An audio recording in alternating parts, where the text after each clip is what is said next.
Ideal school and কলেজের পক্ষ থেকে অনলাইন ক্লাসে সুপ্রিয় শিক্ষার্থী তোমাদের সবাইকে স্বাগত। আচ্ছা, আজ আমরা পদার্থবিজ্ঞানের গতি চ্যাপ্টারের গতি সমীকরণ নিয়ে আলোচনা করব। তো গতির সমীকরণ হচ্ছে চারটি, গতির সমীকরণ চারটি। তো আমরা যখন দ্বিতীয় চ্যাপ্টারের ম্যাথ করতে যাব তখন আমাদের এই চারটি সূত্রের প্রয়োগ অনেক বেশি করতে হবে। তো এই চারটি সূত্র খুবই গুরুত্বপূর্ণ আমাদের। তো এই চারটি সূত্র দিয়েই আমাদের ম্যাথগুলো করতে হবে অর্থাৎ 2 নাম্বার চ্যাপ্টারে। তো আমরা আজকে এই চারটি সমীকরণ দেখব। দেখো, গতির প্রথম সমীকরণটি হচ্ছে v u + at। v u + at। এখানে u হচ্ছে আদিবেগ,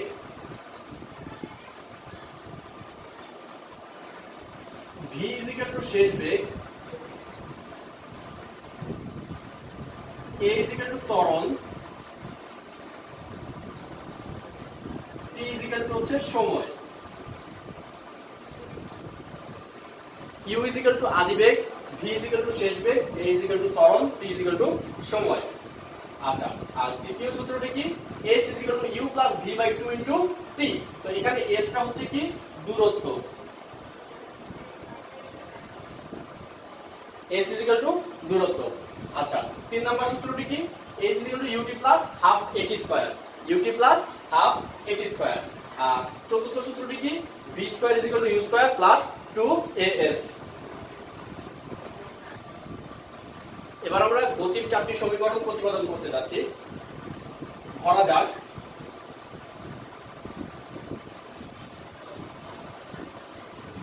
যাক এই অবস্থান থেকে একটি বস্তু u আদিবেগ নিয়ে চলা শুরু করে t সময় পরে s দূরত্ব অতিক্রম করে v শেষ বেগ প্রাপ্ত হয় এবং b বিন্দুতে আসে। আচ্ছা, ধরা যাক a বিন্দু থেকে একটি বস্তু u আদিবেগ নিয়ে চলে t সময় a সুষম ত্বরণে চলে s দূরত্ব অতিক্রম করে b বিন্দুতে সে শেষ বেগ v প্রাপ্ত হয়। আচ্ছা, তাহলে আমরা ত্বরণের সংজ্ঞানুসারে জানি যে সময়ের সাথে অসম বেগের বৃদ্ধির হারকে ত্বরণ বলা হয়। তাহলে ত্বরণের সংজ্ঞানুসারে ত্বরণ a v - u/t বা v - u at। আর গুণ করলে v - u এর সাথে t গুণ অবস্থায় চলে যাবে। v - u পাশে চলে গেলে +u at। এটি ছিল আমাদের গতি সমীকরণের প্রথম সমীকরণটি, v u + at। আমরা প্রথম সমীকরণটা প্রতিপাদন করলাম। প্রতিপাদন আমাদের সম্পন্ন হলো, v u + at। আচ্ছা, এখন আবার আমরা জানি গড় দ্রুতি অতিক্রান্ত দূরত্ব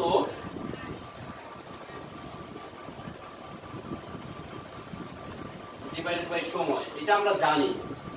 গড় দ্রুতি অতিক্রান্ত দূরত্ব বাই সময়, এটা আমরা জানি। তাহলে গড় দ্রুতি জিনিসটা কি? গড় দ্রুতি হচ্ছে আদিবেগ যোগ শেষ বেগ ডিভাইডেড বাই 2। মানে হচ্ছে গড় দ্রুতি অর্থ হচ্ছে আদিবেগ এবং শেষ বেগের যোগফলের গাণিতিক গড়ের সমান। আচ্ছা, তাহলে গড় দ্রুতি হচ্ছে আদিবেগ এবং শেষ বেগের গাণিতিক গড়ের সমান। আচ্ছা, তাহলে অতিক্রান্ত দূরত্ব হচ্ছে s, সময় হচ্ছে t। তাহলে গড় দ্রুতি হচ্ছে আদিবেগ যোগ শেষ বেগ ডিভাইডেড বাই 2। আর অতিক্রান্ত দূরত্বকে s দিয়ে প্রকাশ করে, সময়কে t দ্বারা প্রকাশ করা হয়। আচ্ছা, আমরা যদি আর গুণ করি তাহলে 2 এর সাথে s গুণ করলে 2s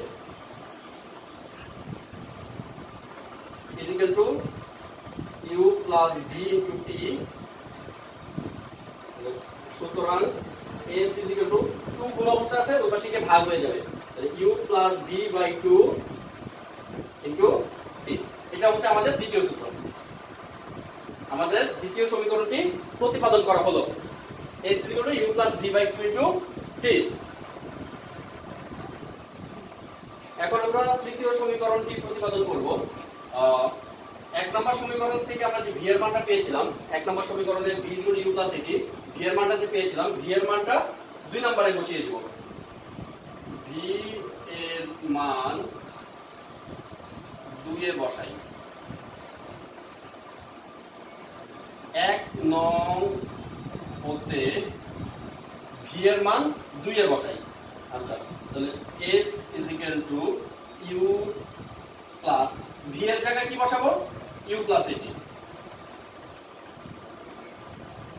divided by 2 into t. U যোগ ইউ 2u প্লাস এটি ভাগ 2 ইনটু টি। এই টিটা উপরে দুটা সাথে গুণ অবস্থায় আছে, তাহলে 2u এর সাথে t গুণ করলে 2ut প্লাস at স্কয়ার ভাগ হচ্ছে 2।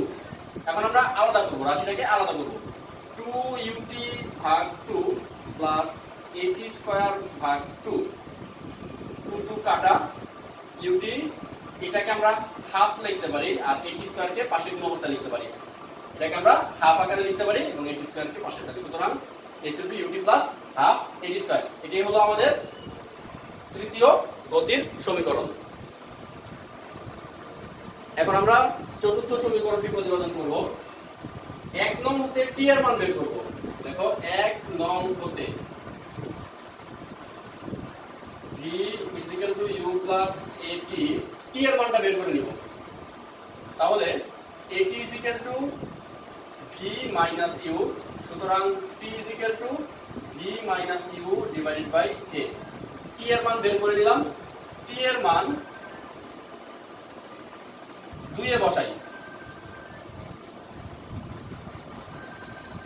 t এর মান 2 এ বসাই, তাহলে t এর মান এখানে বসাই দিলে, সুতরাং a is equal to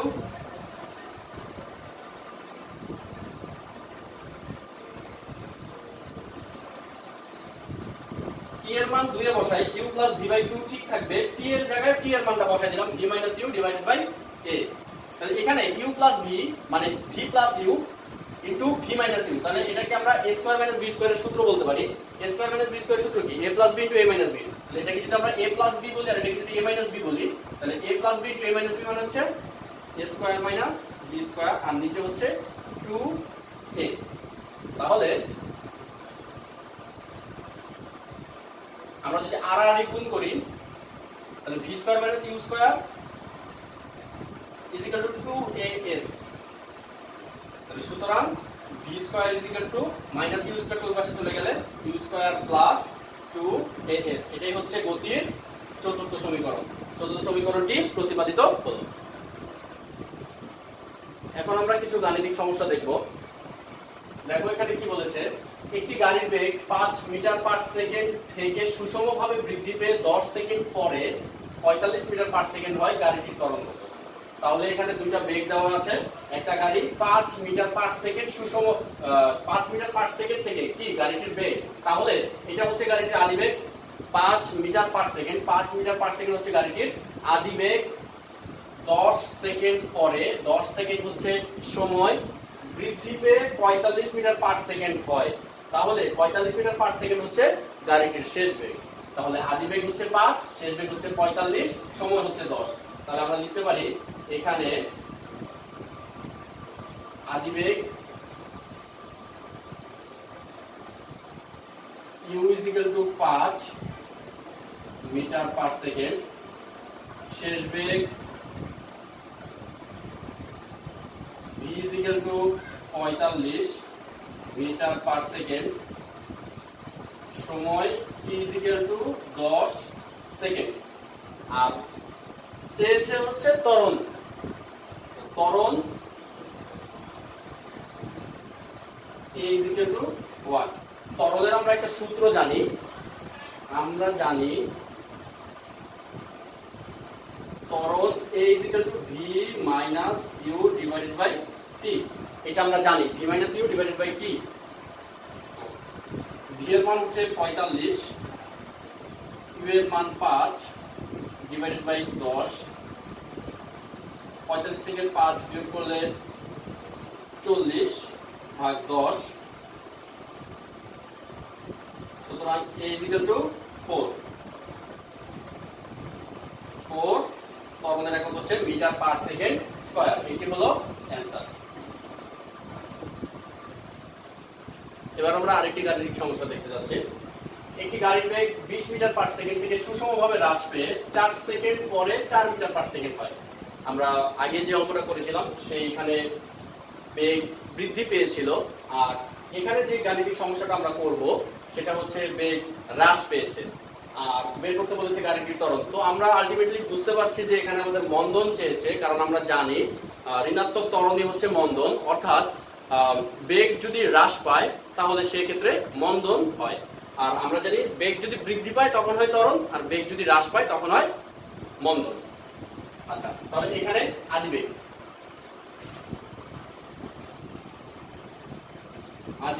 u is equal to 20 metre per second. শেষ বেগ, এই যে এটা শেষ বেগ v is equal to 4 metre per second. আদিবেগ 20 মিটার পার সেকেন্ড, শেষ বেগ 4 মিটার পার সেকেন্ড। আর সময় t is equal to 4 second গাড়িটির ত্বরণ।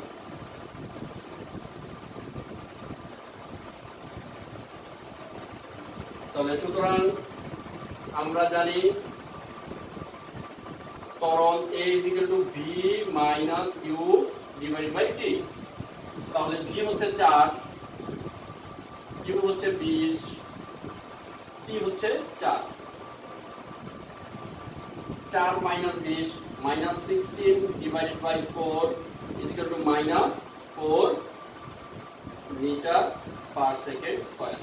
আচ্ছা, এখানে আমাদের একটা জিনিস খেয়াল রাখতে হবে যে এখানে যেহেতু গাড়িটির ত্বরণ চেয়েছে তখন আমাদের এখানে ঋণাত্মক চিহ্নটা বিদ্যমান রাখতে হবে। এখানে যে মাইনাস চিহ্নটা আছে সেটা আমাদের রেখেই অ্যান্সার করতে হবে। কিন্তু এখানে যদি মন্দন কথাটি উল্লেখ থাকতো তো আমরা যদি নিচে লিখতাম যে সুতরাং মন্দন, তো মন্দন কথাটি উল্লেখ থাকলে আর এই ঋণাত্মক চিহ্নটা দেওয়ার কোনো প্রয়োজন নেই, কারণ মন্দন মানেই হচ্ছে ঋণাত্মক ত্বরণকে মিন করে। তো যেহেতু মন্দন মানেই ঋণাত্মক ত্বরণ, সেক্ষেত্রে আর এই মাইনাস চিহ্নটা দেওয়ার তখন কোনো প্রয়োজন নেই। তো এখানে যেহেতু গাড়িটির ত্বরণ চেয়েছে তাহলে আমরা এখানে লিখতে পারি যে সুতরাং ত্বরণ minus 4 metre per second square. আর এখানে যদি গাড়িটির মন্দন কত উল্লেখ করতো তখন আমরা এখানে ত্বরণের জায়গায় মন্দন লিখতাম, কিন্তু এই মাইনাস চিহ্নটা তখন দিতাম না, কারণ মন্দন মানেই ঋণাত্মক বোঝায়, তখন আর আমরা এই মাইনাস চিহ্নটা দিব না। ত্বরণ লিখলে মাইনাস চিহ্ন দিতে হবে, আর যদি আমরা মন্দন লিখি তখন আর মাইনাস চিহ্ন দেওয়ার কোনো প্রয়োজন নেই। এবার আমরা 3 নম্বর গাণিতিক সমস্যা নিয়ে আলোচনা করব। আমরা একটু দেখি। স্থির অবস্থান থেকে চলন্ত একটি গাড়িতে 2 মিটার পার সেকেন্ড স্কয়ার ত্বরণ প্রয়োগ করা হলে এর বেগ 20 মিটার পার সেকেন্ড হলো। তাহলে আমরা একটু ক্লুগুলো দেখি, কি কি ক্লু দিয়েছে। স্থির অবস্থান থেকে, তো একটা গাড়ি যখন প্রথম অবস্থায় স্থির থাকে তাহলে তার কোনো আদিবেগ থাকে না, তাহলে সেই গাড়ির আদিবেগ শূন্য। যেহেতু এখানে বলেছে যে স্থির অবস্থান থেকে চলন্ত একটি গাড়িতে, তার মানে গাড়িটা প্রথমে স্থির ছিল, দ্যাট মিন্স আদিবেগ 0। 2 মিটার পার সেকেন্ড স্কয়ার ত্বরণ প্রয়োগ করা হলো, তো ত্বরণ হচ্ছে 2, আদিবেগ 0, ত্বরণ 2। তা আমরা ডাটাগুলো আইডেন্টিফাই করে নিই আগে। আদিবেগ 0, ত্বরণ 2 করা হলে এর বেগ 20 মিটার পার সেকেন্ড হলো, তাহলে শেষ বেগ হচ্ছে 20। এই তিনটা ডাটা আমাদের কাছে দেওয়া আছে। কত সময় ধরে সময় চাইছে, কত সময় ধরে, তাহলে আদিবেগ 0, ত্বরণ 2, শেষ বেগ 20, সময় জানতে চেয়েছে। তো এখানে আদিবেগ u is equal to 0, ত্বরণ a is equal to 2, শেষ বেগ